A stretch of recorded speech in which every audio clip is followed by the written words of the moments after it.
Hello and welcome into the Take the North podcast along with Dan Wiederer from the Chicago Tribune. I am Mark Grote from Chicago Sports Radio 670 The Score. And if you are watching visually on YouTube, you can see that we are at the NFL Combine 2025.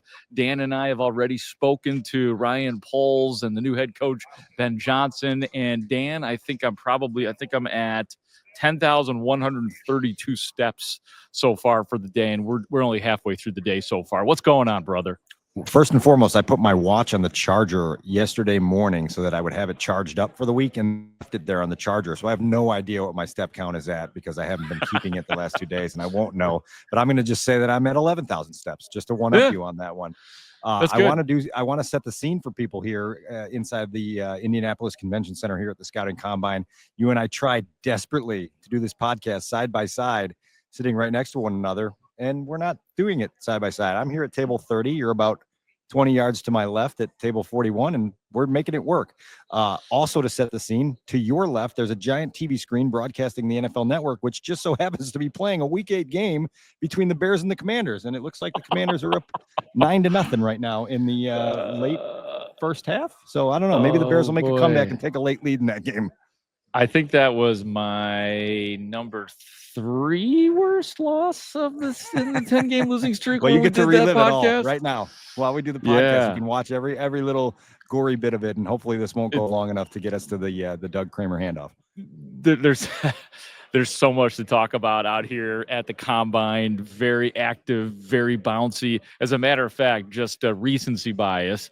Dan and I both just got back from the Dan Campbell presser with the Detroit head coach.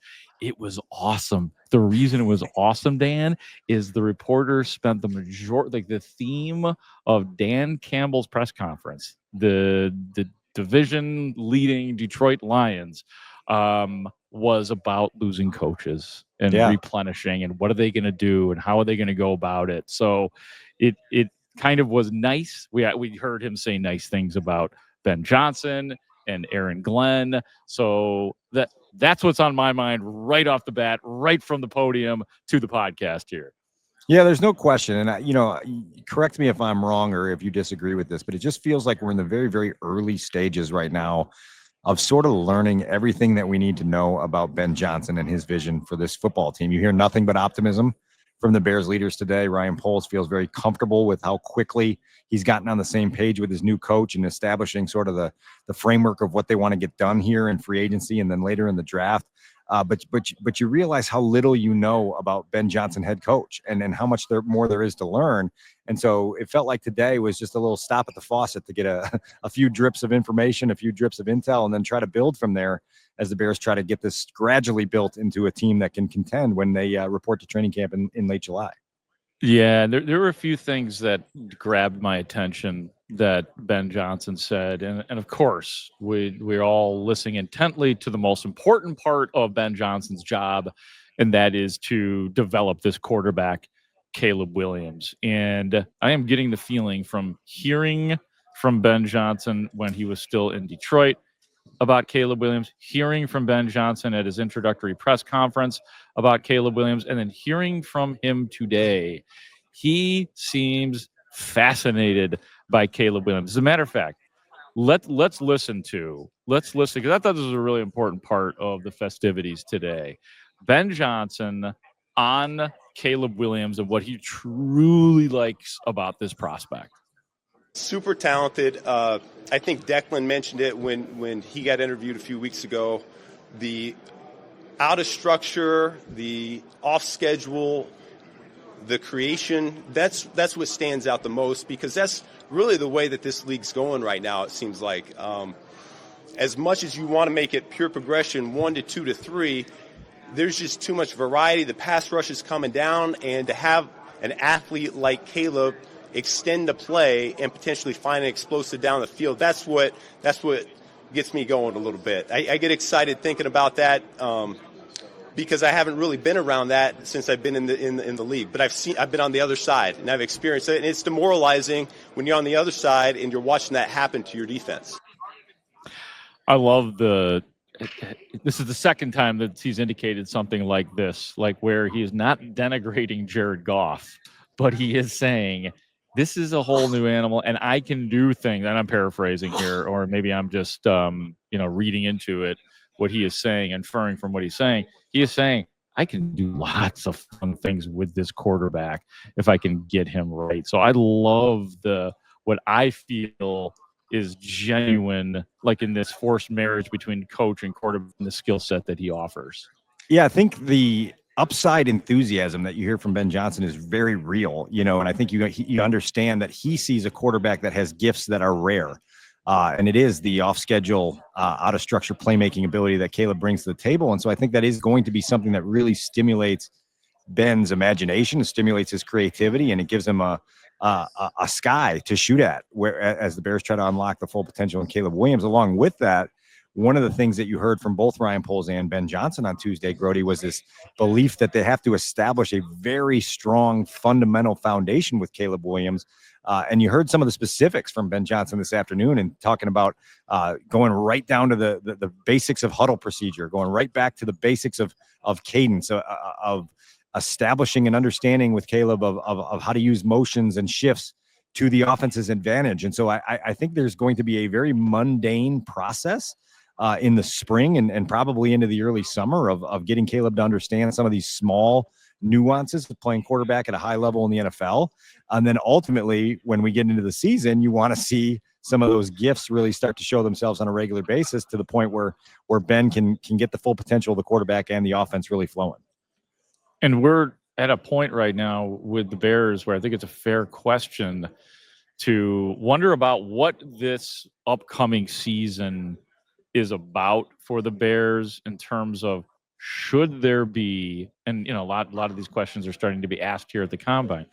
Should next year be, with all the resources that you have in free agency, in the draft, with all sorts of picks, including the number 10 overall in the draft, should the Bears be expected to be a winning team next year? And Dan, I think I'm going to say yes, because there has to continue to be urgency, considering who your quarterback is and the rookie contract that he is in.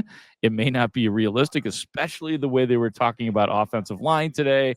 Ben Johnson specifically saying how much time it can take to get 5 guys working in unison. But I know it's early, Dan, but these are the questions that are already being asked about the Bears in terms of expectations. And they should be being asked. And look, I have no problem doing what Ben Johnson promised he would do at his introductory press conference and raising the bar. And look, like, it's very frustrating for anyone in Chicago to realize that the expectations for 2025 are going to mirror what the expectations for 2024 were. The Bears just set themselves back time-wise with how bad of a failure that they oversaw in 2024. And so now you're sort of shooting for the same targets that you were shooting for a year ago, which is to see the quarterback make notable strides toward becoming an obvious answer at the position, to see the football team make strides toward being a regular competitive contender in games against teams in their division, and then ultimately, when we get into the month of December and early January, being in meaningful football games that have playoff implications. And then let's see where the final record lands. Look, like, I think at this time last year, there was some belief that if the Bears handled their draft capital properly and did some things in free agency, that they could be a winning football team. And that ultimately we walked into the season with most people projecting them to win 9 or 10 games. I don't see any reason that they can't be on the same sort of target path in 2025. It's just frustrating because you probably hoped that they would be on that with a productive 2024. And instead, we're kind of chronicling a reboot with Ben Johnson needing to get all these things in place just to get things up and running. Yeah, exactly. And that with the Bears, with the resources they have, with the salary cap space, top 10, I think top 6 right now in cap space. I talked about the draft picks, the 10th overall, 2 second rounds, a third, a fifth, a sixth, and 2 sevenths. I don't know about you, Dan. I could not, and I understand they're not going to reveal this kind of stuff, and it's hard to get clues on it right now.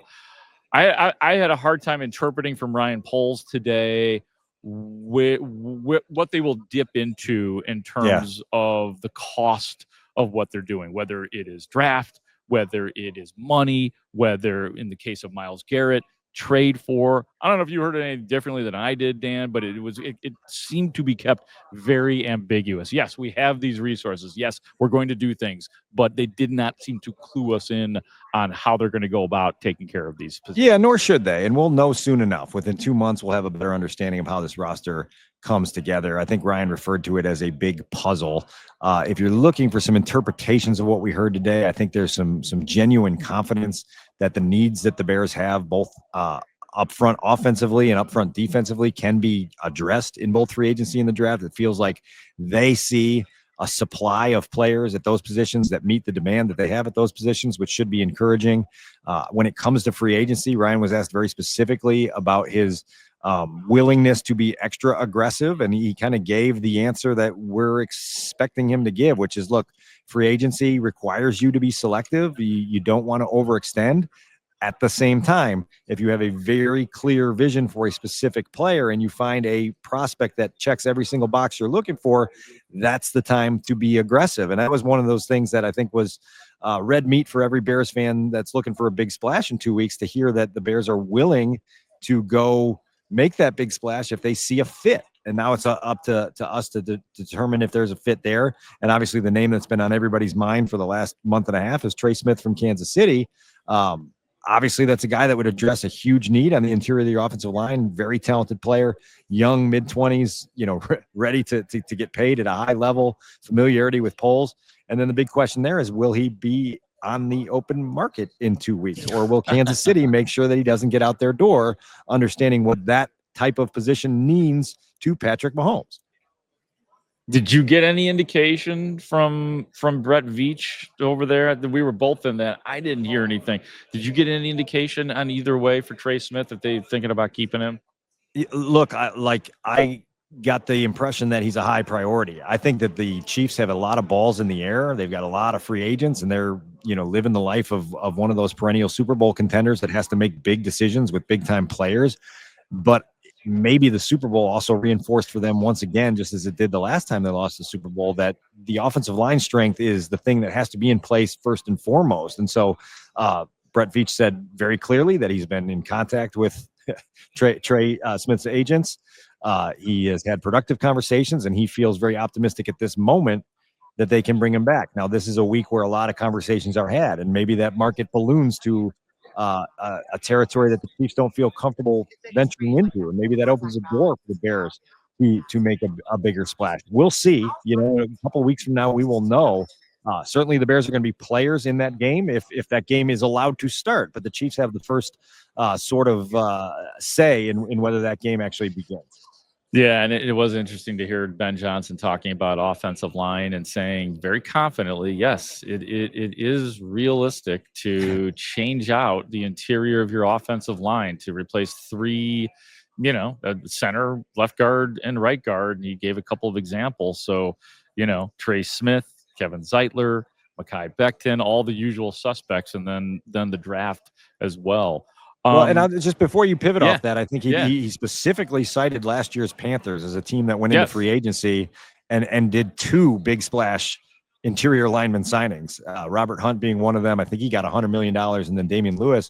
And you did some fortification to your offensive front that Ben Johnson believes helped to bring out a better version of the Panthers offense, and quarterback Bryce Young, who lived a similar rookie season like Caleb Williams did, with dysfunction and coaching turnover, and then was able to refine himself once he was starting to play behind a line that was more functional. And so Ben Johnson's own sort of philosophy gives you the Panthers as an example of a team they might want to emulate this offseason.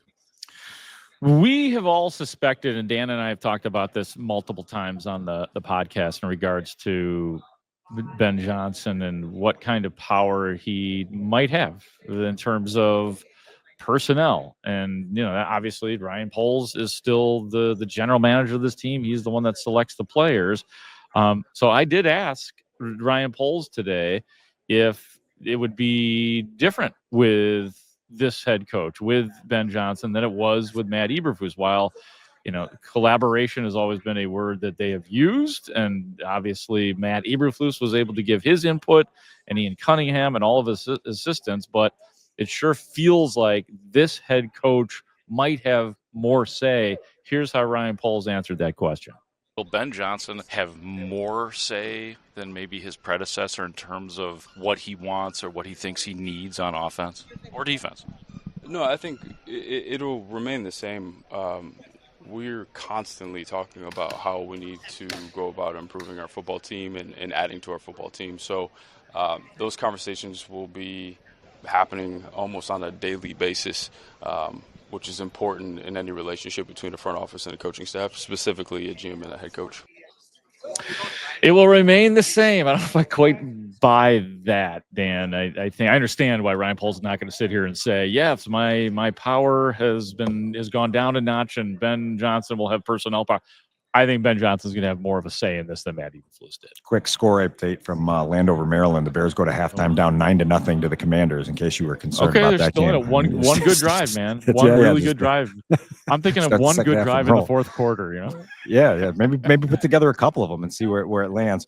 Look, I'm with you. The other thing you heard from Ryan on Tuesday morning was, and I'm going to read this. He said that there's a high football IQ on a totally different level than what I've seen or been a part of, which was like one of those where everybody's ears kind of perked up and everybody's eyes kind of widened when he said that. And so it doesn't necessarily have to come in the form of authority, right? Like the voice that Ben Johnson wields might just come from his intellect and his vision and then the ability to communicate that on a daily basis in ways that maybe his predecessor couldn't. And so that I think is an interesting part of this puzzle that Ryan doesn't necessarily have to cede ground on decision making or authority as long as he's getting this constant productive input from his head coach. And that's going to be really fascinating to watch. And like the next phases of this again are this period of free agency in March and then the draft in April.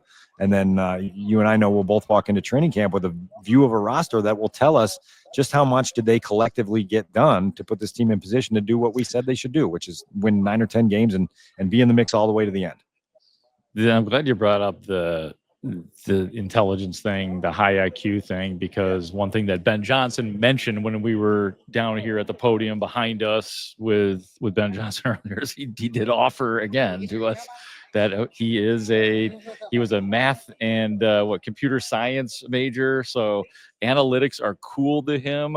We know how much he leaned on them in Detroit and what they are doing with that coaching staff. So I thought it was really interesting that Ben Johnson today, and we know he was asked about game management, which we know was an issue last year. He brought up that when asked about that, he brought up one of the coaches that was retained in Harry Freed, who is the analytics guy or the guy that was in the ear of Matt Eberflus last year. Ben Johnson and Harry Freed worked together in Miami, and it sounds like these two guys are getting together. What do you call it? The Breakfast Club?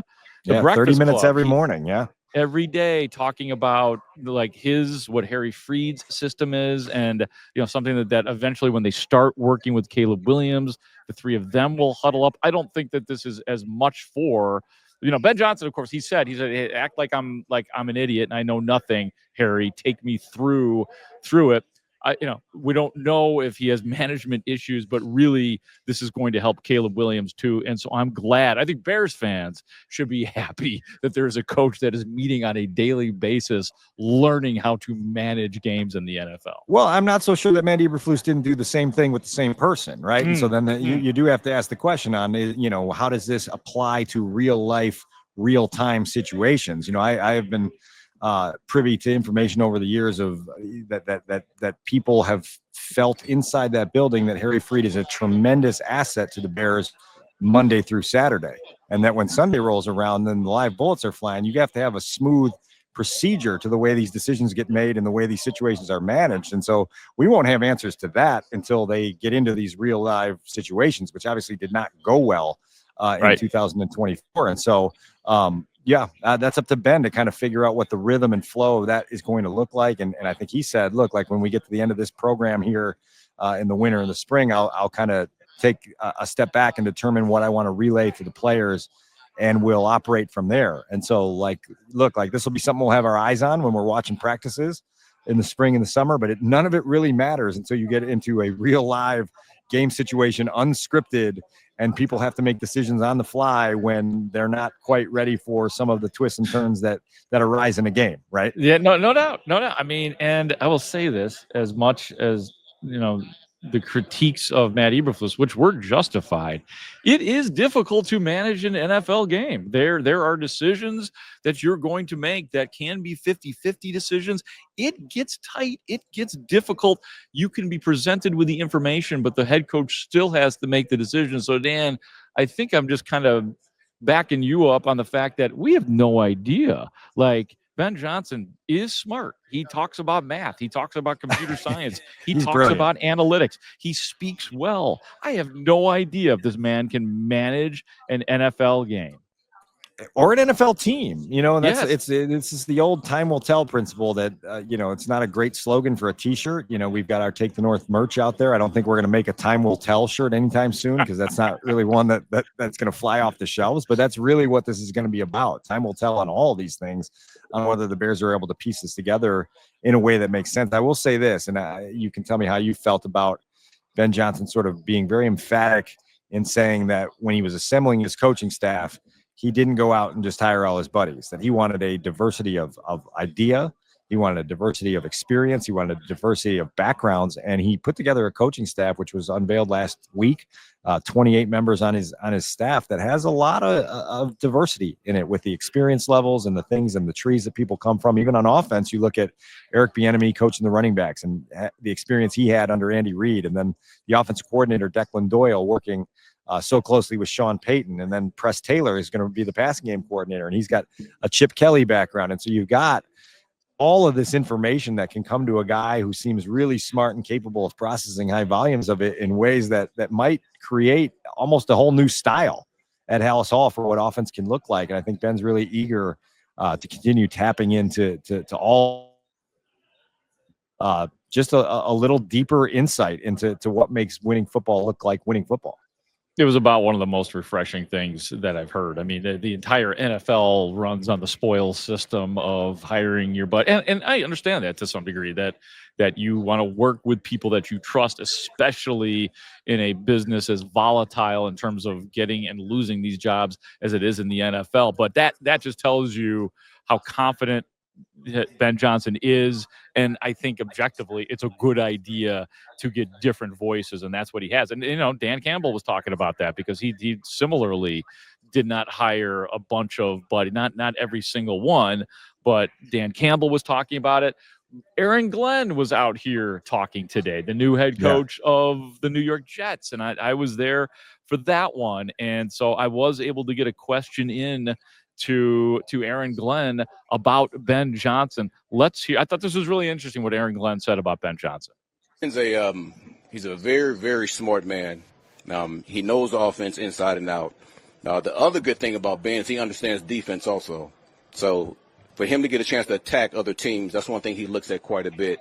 That's how the defense, and especially the way they maneuver with receiver motion and things like that. So, listen, that's going to be continue to be a tough division that he's in. Listen, all four of those teams are good teams in that division. So I look forward to seeing how he operates there.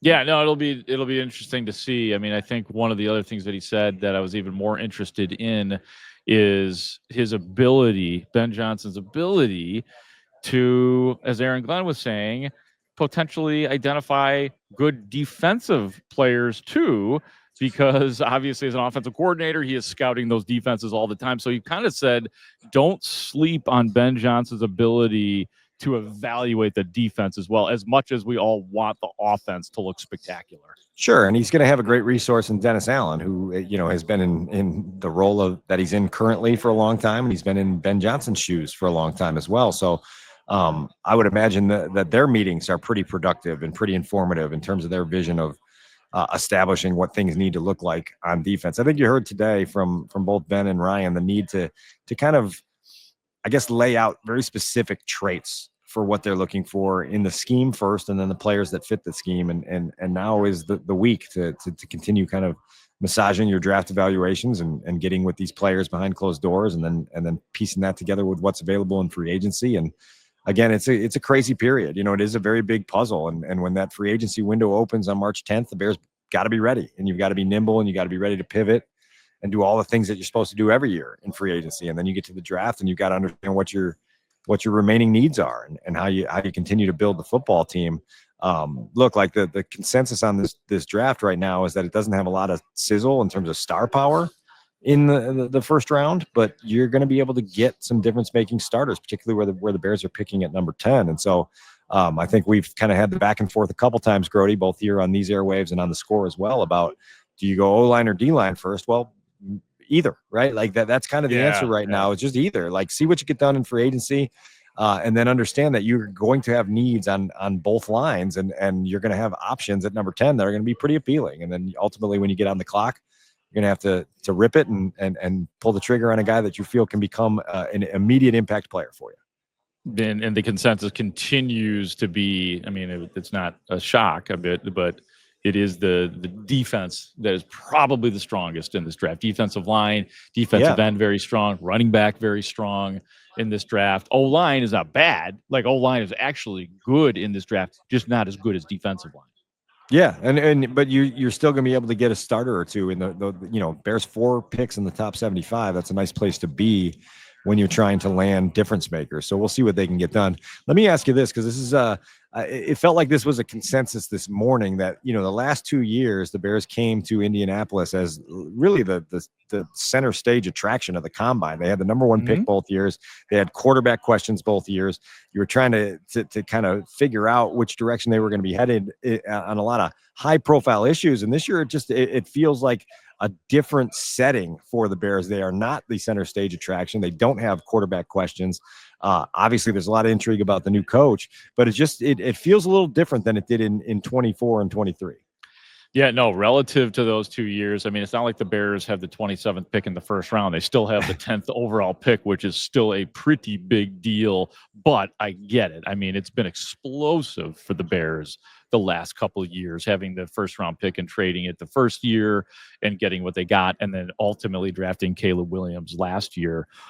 Last big topic that I want to discuss today, and there's so much stuff that Dan again will be talking about all week from the combine here, so we're just getting started here on Take the North. That is the running backs room, and I guess it's easy to circle DeAndre Swift. The question was asked to Ryan Poles. It was put to him as, do you have the personnel that you need, or that Ben Johnson needs, or whomever, to run this offense? Do you have the right running backs? And I thought it was interesting that Ryan Poles did not, when given the opportunity, to rave about what is already there. And that's something that Ryan Poles has done, and a lot of GMs do. Hey, we're happy with who we have. We love DeAndre Swift. We love Roschon Johnson. He didn't say that. Instead, he said, we're going to take a look, as in they are working on it. And that doesn't mean that DeAndre Swift is gone. I just thought it was interesting that he did not go to bat for them right away. However, on the other side of things, Ben Johnson, when asked about DeAndre Swift, because he worked with him in Detroit, said that he's looking forward to working with DeAndre Swift again, talked about how he can be explosive. Again, that doesn't mean that Ben Johnson necessarily likes him, but I just thought it was interesting that you had two different ways of answering the running back question. I do think there will be another running back in the mix that could either be the starter or at least compete for the starting job, Dan. I don't know how you feel about it all. Well, it's a room to keep an eye on without question. And look, like, there is a consensus building among draft experts that this running back class is really, really, really deep, and that, there are going to be day 3 difference makers available at running back. If you want to dip into that pool, go for it. There's also a guy that you could justify using the number 10 overall pick on in Ashton Jeanty from Boise. And you talk about, Brett Veach was asked whether, his draft stock has been enhanced by sort of the revival of the running back, with the way some of these guys have Derrick Henry and Saquon Barkley and the guys that really elevated their teams in 2024. And he said, look, like, if you're Ashton Jeanty and you put tape out like that, it doesn't matter what year it is or what kind of revival you need at the position. Like, you are going to get a long, hard look because you have star potential. And so that's a guy, right? Like, we've got 7 or 8 weeks to talk about this. That's a guy that we'll talk about on this podcast as we get closer to draft weekend, because you could make a case that the Bears could use the number 10 overall pick on him and address some of their other needs later. it wouldn't be something that I would make plan A. But if you determine that this guy is going to be every bit as good as Jahmyr Gibbs was for Ben Johnson in Detroit, then yeah, let's have the conversation. Let's dig as deep as we need to go on it and talk it out until we find a resolution. Dan, I got a few more nuggets here before we get out of here, and then I'll turn it over to you for some of your final thoughts. But I know we talked a little bit about Trey Smith. Ryan Poles was asked for his evaluation of Trey Smith from his KC days.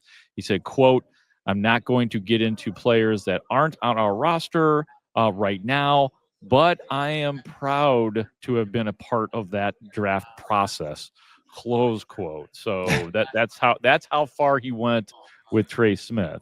And it's Ryan, so like the expressions are sometimes hard to read, but it felt like he had a small grin as he was saying both of those things that you just read. It was like we'll have to go watch the tape, and break that down for every microsecond of film to figure out what the curl of his left cheek means in terms of what his interest level in Trey Smith is. But we'll see where that whole situation goes. Yeah. That is a front burner topic for the Bears. Yes. I would imagine, again, March 10th is the day that the free agency negotiating window opens. I would imagine they'd be on the phone immediately when that negotiation window opens and trying to check in with the agents of Trey Smith to figure out, okay, where is the market now? Call us back in 2 hours. Let us know where it is there. And by the time we get to the opening of the new league year, we'll know where we stand. Last thing I have here, Dan. Adam Peters is the Washington general manager, and he essentially admitted today that defensive tackle Jonathan Allen is allowed to seek a trade. So 30 years old. Obviously, the Bears are looking for help on the defensive line. That's a pretty good product. I don't know how you feel about him, Dan, but that's just a name or something to keep in mind. I know Myles Garrett is probably the prize that if you were going to make a trade, that you'd probably put those resources there. But Jonathan Allen, not one to sleep on either. I've always liked Jonathan Allen as a player. There's no question about that. And he's a culture guy, too, that really makes your building a little bit better when he comes into it. These things always come down to the cost. What is the draft capital that you need to give up to get him? I think he's only under contract for one more year in 2025. And so if you were trying to do this, you wouldn't really want to give up draft capital for a 1-year rental. So then you're talking about what does it take to extend him? You got to play all those math games together to figure out what that puzzle looks like.